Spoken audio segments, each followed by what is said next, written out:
I was introduced to Mimi by Jamie, the grandson of dear friends of ours. We had agreed to meet on a late afternoon at my office in East London. After a long conversation about his 92-year-old friend that sparked my curiosity, he showed me a book titled Untamed Encounters. Jamie was certain that I was the only person he knew of who could tell Mimi's story. I was instantly beguiled by the jewelry featured in that book. I had never heard of Mimi Lipton.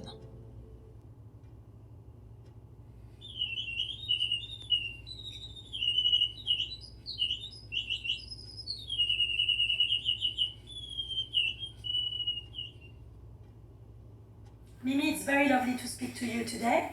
I think first we would like to know more about you. Where were you born? I was born in Vienna. In 1928. Yes. I wanted to ask you, what kind of woman were you when you were younger?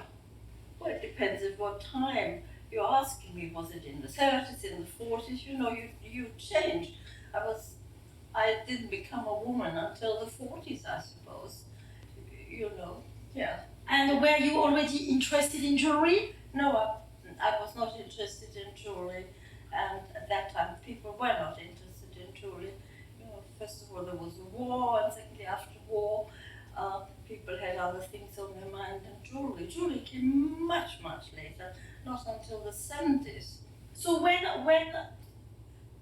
your fascination for Asia started, when did it start? That happened after a visit to Morocco, when I traveled around and I came into a lot of Berber villages, and this is when I started buying Moroccan Berber jewelry, and that was the beginning of my being interested in primitive things per se. So it wasn't just jewelry, it was clothes, it was tribal, it was baskets, and from then onward, you know, we traveled. We went to Africa, we went to Sierra Leone, we went to again Morocco, we went to Senegal, we went all around, and I started buying jewelry. This all happened because when I came back from Morocco the first time, everybody wanted to have what I had bought at that time. And I thought, well, if that's the case, I have to go back to Morocco. And I went back to Morocco, and we started buying Moroccan jewelry. So at that time, this would have been in the late 60s, yes, late 60s, 70s. And because of that, you know, when you come into something, you automatically get to something else. And then I started meeting people who were bringing things back from Afghanistan and from India. And all of a sudden, you know, I was in jewelry, you know, by accident more than by accident, yeah. Like me, actually. By accident.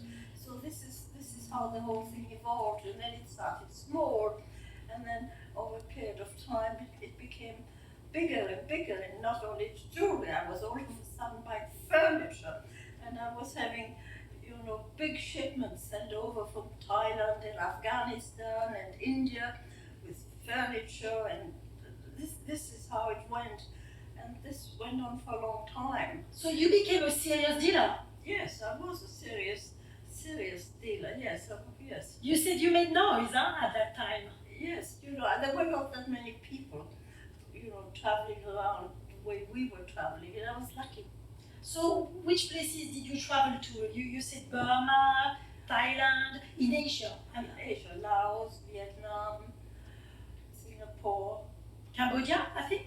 Cambodia, yes. And what about China? You also traveled to China? We went to Tibet, we went to Bhutan. Tell us about Bhutan. When did you go to Bhutan? I guess in the 90s. We went to Bhutan again before people were starting traveling, and it was an incredible trip because everywhere we went we were the only tourists. It was very, very primitive, very wonderful, and I thought it was wonderful people. It was like a little Tibet. So Mimi, with regards to materials, I mean, you've told me in the past when we've met that you found some materials on the beach, you found some materials with, like dealers who came with big plastic bags full of stones and tourmalines and demantoids. Tell us a bit more how you came across.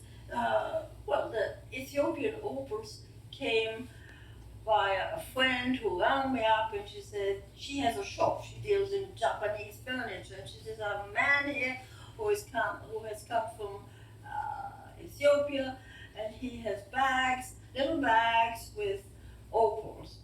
And I said, okay, I'll come and meet him. And I met him, and this is how I got the opals from Ethiopia, which at the time were illegally mined and which now have been taken over by the government. So this was the Ethiopian opal.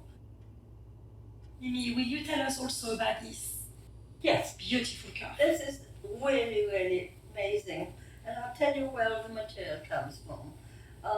The white coral I found on the beach in Thailand. The beach is called Khao Lak.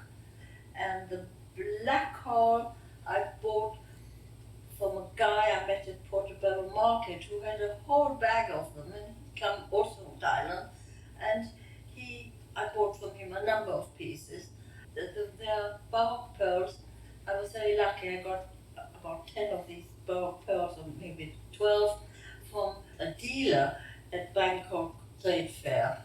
And this is a combination we did with all the three materials, all three of them coming from the water. Mimi, I know this is a very special piece to you. Yes, it's an extremely special piece, and it's wonderful to wear it.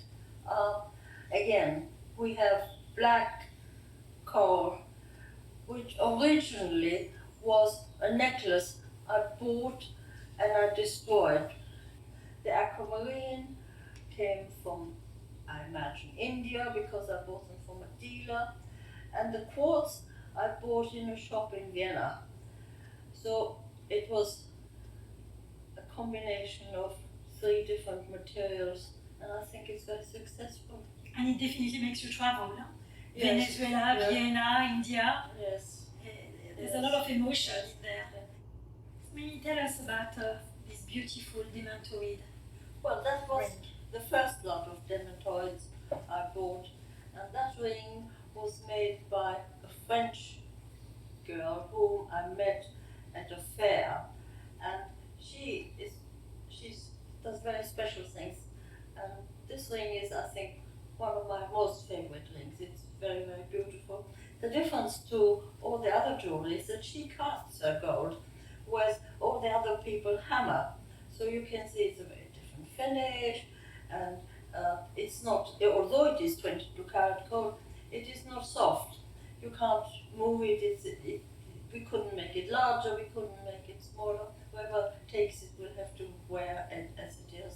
So it's got to fit It's got to fit. the right person, and it's Yeah. one of a kind, Yeah. obviously. It will be a one of a kind ring. It's beautiful. It's just beautiful. It also has a top to go with it and a pendant which matches. Beautiful set. The reason you don't see any of these demantoid stones around is they're difficult to mine. Apparently the mines are near the beach and they're flooded twice a day, so the miners can only go in when the water is out. So they're not drowning, yes. So there's a limited time, and I have not seen many demantoids in the marketplace. So you bought them based on your taste and on what the man told you, but you were not I know very little about stones. And about all the other materials you bought, like the shells or the... Well, the shells are very... We go to a special beach in Thailand, and all the coral reefs are dying. It's very sad. So if you walk in the morning, the beach is always full either of shells, of corals, of all sorts of things. And this particular beach had this incredible shape, dead white corals. And I started bringing them back. When was that? Oh dear, about 10 years ago. 10 years ago? Yeah, about 10 years ago. And I looked at them and I thought, well, maybe we can do something with that, and maybe we can do something with that. These are actually my favorite pieces because they're really totally found objects. And the black coral, you can buy. bought some of it in Mexico, some of it came from Venezuela, some of it came from Thailand. So, black hole, if you know where, you can find it. And the other thing is that if you live in a big city and if you're in a certain business, people come. People come to you. People come, people come. They know, oh, there's Mimi, she's buying carpet, she's buying stones. So it's all word of mouth. So it's a word of mouth. So once you're known, things come to you. You met some designers, maybe at fairs or at craft fairs, or yes. How did you decide on these collaborations? The jewelry which I have got was primarily done by 2 or 3 people. The Nepali, whom I had known a long time before, because he was also doing primitive things, and he obviously coming from Nepal, he had access to a lot of the stones I had. The other one, the second man, is a Chilean man who's an architect, the South American one, and he already had done things prior before, and he's also a restorer. And then what happened was that I used to go out to end of term exhibitions at the academy, at the business center in Islington, and there I met a lot of students. So it wasn't too difficult to find people. Was it a conscious choice not to have any of the materials cut and polished? Everything is raw. So was it your decision? Yeah, definitely. That was a design brief? Definitely, nothing. Because once you start polishing it, it just becomes another, it's all the same. And what about the 22 karat gold used in all the pieces? Tell us about... Well, 22 karat gold, first of all, is softer, so you can, when you buy a bracelet or you have a ring, you can move it, you can enlarge it yourself, and it's flexible, and I think the color is much more attractive. Absolutely. So how do you see your jewelry, your collection, your fabulous, very precious collection in the context of today? Be honest.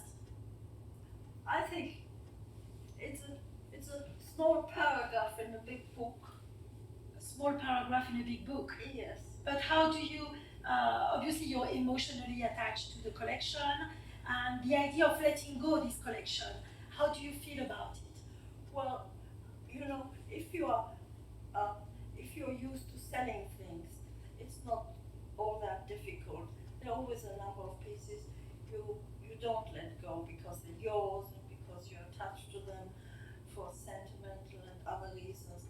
But I wish people would wear my jewelry. I want people to be happy with wearing my jewelry and looking good in them, because people are very scared of putting my jewelry on because it's so different to other pieces, and they all want to have a label and they want to have little things, and they're terribly insecure. People are insecure. Young people like my jewelry. I have a lot of people who want it, they can't afford it. And I've had this before, because when I was working at the Institute of Contemporary Art and I was sort of helping a number of artists, and people always used to say, also with primitive jewelry, Mimi, it looks very good on you, it looks very good in your home. But hardly any of them wanted to buy primitive jewelry. Do you think they were lacking courage or boldness? Courage. Because your jewelry is a statement. It's a statement. And there was 2 aspects also. When I was, I showed at Olympia because I was doing Japanese furniture. I mean, Japanese furniture is extremely wonderful and strong. And men used to come with their wives, and they used to love all these pieces. And the wives said, "No, I wouldn't have this in the house. I wouldn't have this in the house." On the other hand, when it came to certain pieces of jewelry, which were slightly aggressive, the wife used to put it on, and the husband said, "No, I don't like you in it." So this was very interesting to see that the men were very worried with aggressive jewelry, and the women were very out of sync when there were big pieces of statement furniture. anything with diamonds or with any precious stones is that I had a terrible divorce, and I was forced to sell my jewellery in order to pay for central heating and absurd things like that. And I had quite a lot of good jewellery because my second husband was a wealthy man. So I had the usual package of diamonds from here and there, pearls and everything, and I got absolutely nothing for it, just nothing, you know. I mean, I had to beg, never mind just going back to the shops, but you had to try and get some money, and that put That me off. traumatized you. I can say I would never, you know, I think what is the difference, well, I like certain things, that if you have something for me, it's a one-off. If you have a diamond, unless you can afford a 20-carat diamond, you just have another diamond. I mean, all these girls walking around with little piddly diamonds, and all these wives with little bit bigger diamonds, they just have another diamond. It's nothing. If you buy something which is a one-off, you know, it may not have the value material-wise, but you have something which is an individual piece. I mean, all you have to do is go to any of the Indian weddings. You've never seen so many wonderful, wonderful jewelry with diamonds, rubies, masses of them. But it's all a question of how much money you have. Nothing to do with taste, with choice. Status. Status is status. And your jewelry is definitely not about status. It's about individuality. And the preciousness of nature's elements. Yes, and you know, I think my jewelry will be probably more looked at when people understand that, you know, that, I mean, I'm not saying that it's not wonderful diamonds,